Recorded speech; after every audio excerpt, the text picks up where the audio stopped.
দিয়ে দুরুদ কি এখনো পড়ে কি পড়ে না? আগামীতে চলবে কি চলবে না? তা আল্লাহর সব ফেরেশতা যদি দলবদ্ধভাবে দুরুদ পড়তে পারে, আমরা দলবদ্ধ বললে বলে বেদাত হয় কেন? কি কথা বল না কেন? আমরা দলবদ্ধ ভাবে বললে বেদাত হয় কেন? যতদিন জিন্দা থাকবো ততদিন নবী আল্লাহর জমিনে রাসূলের দুরুদ চালু রাখতেই হবে। কথা বলেন ঠিক না বেটা?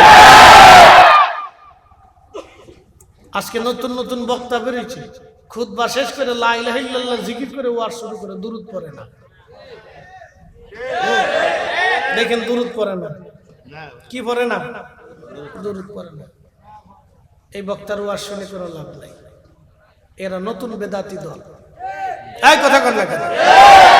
যখন নতুন বেদাতি, নিকৃষ্ট বেদাতি, একবারে নিকৃষ্ট বেদাতির দল, যারা রাসূলের দুরুদকে খতম করতে চায়, এদের মতো নিকৃষ্ট বেদাতি পৃথিবীতে কেউ নাই।